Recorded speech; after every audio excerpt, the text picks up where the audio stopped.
Welcome to New Adventures with the Schmecks. What we're doing today is a repair on our motorhome. This is a 2001 motorhome and this is 2022, so it's getting to be a... 21. Okay, let's... No, just keep going. Okay, sorry. We're in 21, not 22. Is it 2021? This is 2021, so it is a 20-year-old motorhome. But other people have had this issue with newer ones also. What we're having is a separation where the rivets here are failing along this line, and the roof is pulling away from the motorhome.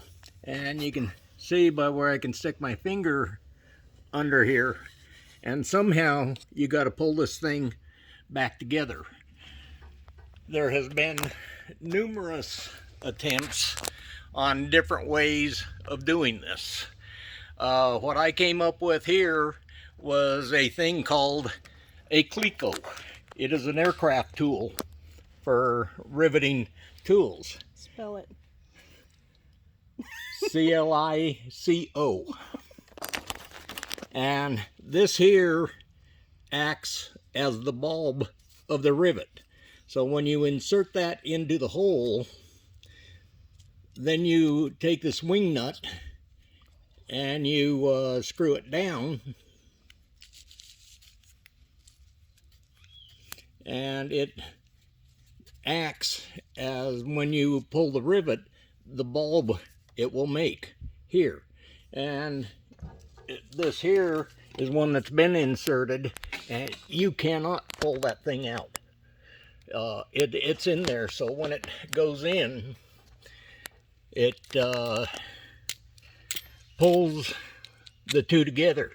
So basically it's acting as a temporary rivet, right? Yes, it's acting as a temporary rivet. So how do rivets work, honey? Let's look at a rivet. When you have a rivet, they look like this. When you squeeze them down, it makes a bulb right here at the end that is bigger than the hole. And you want to use the same material. You don't want to go to stainless steel rivets, and you don't want to use steel rivets because it's a dissimilar metal in those, and they will corrode much faster. So you want to stay with the same material. So when you insert this tool here, you stick it in and you start turning the wing nut down. And if you'll notice, the space in here will shrink down as you tighten the Where the pencil is. wing nut. So you can remove that now. Okay. You can move the pencil. Okay. And so once you get that in, you get a couple of them. Then you take the first one out. It slides out. You take a rivet. This is a rivet that's already been a rivet that's already been replaced right over here. Okay. Okay, I find them a little hard to push in. So I take a punch and a hammer and I give it slight taps and seat it in. These rivets have a reach on them. Here it's a 3/16 rivet, and it has a reach of 0.626 to 0.750. My reach on this is 3/4 of an inch, which is the 0.750. So you want to make sure that rivet is inserted all the way in before you pull it, because if that bulb isn't on the inside of the frame, it's not going to hold. And that took quite a bit of research and exploring to figure out what your reach needed to be, right? Yeah. And I got a good old Harbor Freight cheap pneumatic rivet tool, which simplifies matters. And can you get a kind of close there? And kind of, if you watch closely, you'll see the side suck in. And it's supposed to break the rivet off right at the end, and that one actually did pretty good. I've had issues with right there. leaving about a 1/2 inch off, and I just take a piece of pliers and remove them. That's probably what this Break one is, them off. right? Yes. So this one actually still has a little bar in it. Yeah, But, and that won't bother anything. Then I go to the next rivet. You can see how it's kind of extended out a little bit. I just grab get up there, get me. Okay, with yeah. a pair of pliers and just pull it out. Yeah, that's the old rivet. And you can see where they've corroded off right there. And And let me get it they failed. a little more focused there. Okay, we'll go over the white. These things look a lot better. So this is the old rivet, and almost all the rivets have done this. And so we were really having a problem with that separation. So you still have the end of the tail rivet still in there. I've mostly been able to take a punch and a hammer and just push it on in. You can see how that pushed on in. And I should be able to do the same. Well, that one is gone too. And so then you just take your Cleco again, insert it, and crank it down. These Clecos have about 1.5 inches reach on them. So now this is the one you just replaced. And this is the Cleco you just put in. So it's very tight all the way through here. yes. So Now you'll remove the center one.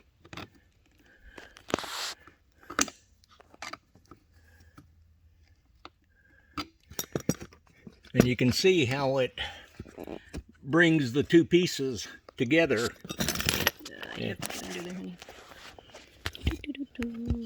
I can't get under there. I don't think you can with the camera. Right. So you're going to have to do it in the mirror. Okay, yeah, but I have to find the mirror. So you can see it. But as you come down to where the next hole is, you see how the side is separating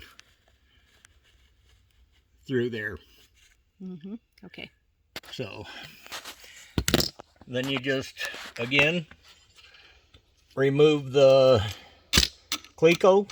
It's an aircraft Cleco, a 3/16 wing nut Cleco, because they make different styles on this. And where did you get it? And this came from the yard store.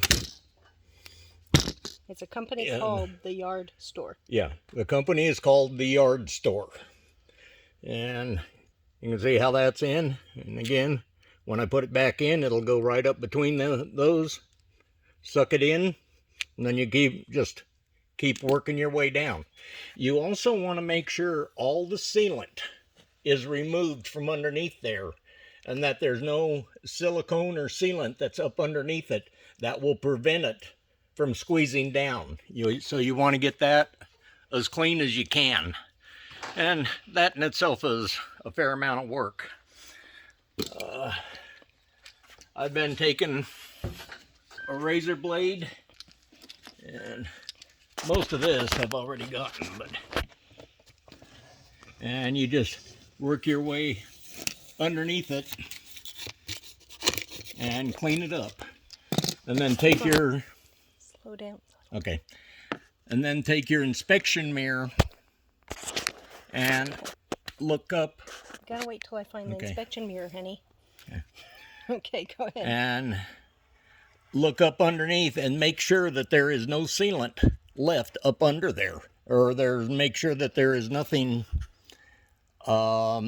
preventing from squeezing this back down. You might have to, on the rivets, I've had some where you have to, most of these have been removed, but like this one hasn't. Again, you just usually tap it through. But if you can't tap them through, or if the head is stuck on here, you might have to take your 3/16 drill. You don't want to go any larger than what your rivet is. So if it's a 3/16 rivet, you want to do a 3/16 drill bit, and you want to make sure it is going along straight. You don't want to wallow out that hole in back, because if you make that hole too big, you're going to have to go to the next biggest rivet. Okay. And just so everyone knows, Bob has done all the front and all the way across the first awning. We have 2 awnings on this thing, and he has the rest of the rear to go. So you're over halfway, barely over halfway. Mm-hmm. And it's taken 2 weeks to well, it's figure this out, taken or 2 to 3 or 3 4. weeks worth of research. Yes, and to the do this. First day you did a couple, and then you've been moving along, so it's been going a lot faster. Yeah, and each day it gets a little bit faster. Never done this before, but it's something that anybody can do. Now, once you get done with this, you want to research what sealant you have, and I have not done that yet. And you have to go back through and reseal the top, and you want to reseal the bottom. And you want to make sure everything is good and clean when you put that sealant on, because if it's dirty like it is in here, that sealant will not stick to the side very well, and it will fail. And then you start getting water in there, and it fails again. So there you go. And this is May, middle of the May in Arizona desert, so we're a little bit warm here. We're about, how high off the ground? well, 12 feet. The coach is 11, 12 feet. Yeah, the right coach now, is 12 feet high. So it's a little warm in this shop. And we're about 90 degrees right now, which isn't too Keeping the bad, but it will get temperature worse as the summer goes. Yep. Get it done before the summer gets hot, and then we will go on a vacation. You're better off if you have scaffolding, so you have a platform that you can work off of. I'm fortunate that have scaffolding. If you don't, it can be done with the ladder. You're just going to get a whole bunch more exercise going up and down that ladder. There you go. So. Okay, toodles.